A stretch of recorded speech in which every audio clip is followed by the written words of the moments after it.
इंसान के जीवन में उसे जीवन को सफल बनाने में, सकारात्मक बनाने में और बेहतर बनाने में कई सारी मोटिवेशनल स्टोरीज़, प्रेरक कहानियाँ और कई आदर्श पुरुषों की जीवनियाँ बहुत अच्छा कार्य करती हैं। जो इंसान कुछ आदर्श पुरुषों को अपना आदर्श बनाकर आगे बढ़ता है, उन्हें पढ़ता है, उनके बारे में कुछ पुस्तकें पढ़ता है, उनकी बायोग्राफीज़ और उनकी जीवनियाँ पढ़ता है, तो उसे बहुत अच्छी प्रेरणा मिलती है। इसी तरह हमारे जीवन में कुछ मोटिवेशनल स्टोरीज़, कुछ प्रेरक कहानियाँ भी बहुत बड़ा रोल प्ले करती हैं। आइए ऐसे ही कुछ मोटिवेशनल स्टोरीज़ इस चैनल पर हम सुनते हैं। आप यदि इस चैनल पर नए हैं तो चैनल को ज़रूर सब्सक्राइब करें, लाइक करें, शेयर करें और आपकी भावनाओं की जो बातें हैं, आपकी भावनाओं का अंबार है, वो नीचे कमेंट बॉक्स में ज़रूर लिखें। एक बार एक रईस राजा था जिसकी 4 पत्नियां थी। वो अपनी चौथी रानी को सबसे ज़्यादा प्यार करता था। उसे महंगे कपड़ों से लादे रहता था और बेहतरीन खाना खिलाता था। वो उसे केवल सबसे अच्छा देता था। वो अपनी तीसरी पत्नी से बहुत प्यार करता था और उसका आसपास के राज्यों में बखान करता था, मगर उसे डर था कि वो एक दिन उसे किसी और के लिए छोड़ देगी। वो अपनी दूसरी पत्नी से भी प्यार करता था और वो उसकी हमराज थी और वो उसके साथ हमेशा सहानुभूति, इज्जत और धैर्य से रहती थी। जब भी राजा को कोई परेशानी होती थी तो वो उसे बताता था ताकि वो राजा को उस परेशानी का हल बता सके। राजा की पहली पत्नी राजा की सबसे वफादार थी और राज्य और उसकी दौलत बढ़ाने में बहुत मदद किया करती थी, मगर वह अपनी पहली पत्नी से प्यार नहीं करता था। एक बार राजा बीमार पड़ गया और उसे समझ आ गया कि उसके पास समय बहुत कम है। इसलिए उसने अपनी चौथी पत्नी से पूछा कि मैंने सबसे ज़्यादा प्यार तुमसे किया है और तुम्हें सबसे बेहतरीन चीज़ों से नवाजा है। तुम्हारा सबसे ज़्यादा मैंने ध्यान रखा है। अब जब मैं मरने जा रहा हूँ, क्या तुम मेरा साथ देने के लिए मेरे साथ चलोगी?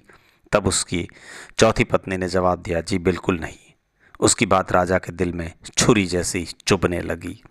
अब दुखी राजा ने अपनी तीसरी पत्नी से पूछा कि मैंने सारी ज़िंदगी तुमसे प्यार किया है, अब मैं जा रहा हूँ, क्या तुम मेरे साथ चलोगी? नहीं, ऐसा तीसरी पत्नी ने जवाब दिया।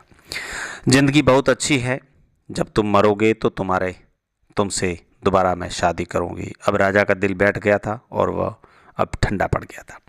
फिर उसने अपनी दूसरी पत्नी से पूछा, मैंने हमेशा ज़रूरत के वक्त तुमसे मदद मांगी और तुमने भी हमेशा मेरा साथ दिया, लेकिन जब अब मैं मरने जा रहा हूँ, क्या तुम मेरा साथ दोगी?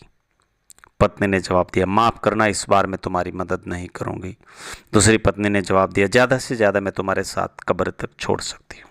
उसका जवाब बिजली की तरह राजा को लगा और वो बेहद दुखी हो गया। तभी एक आवाज़ आई, मैं आपके साथ चलूँगी और जहाँ जाओगे वहाँ आपके साथ चलूँगी। राजा ने अपनी नज़र घुमाई तो उसकी पहली पत्नी थी। वो बेहद कमज़ोर थी क्योंकि वो खाती नहीं थी।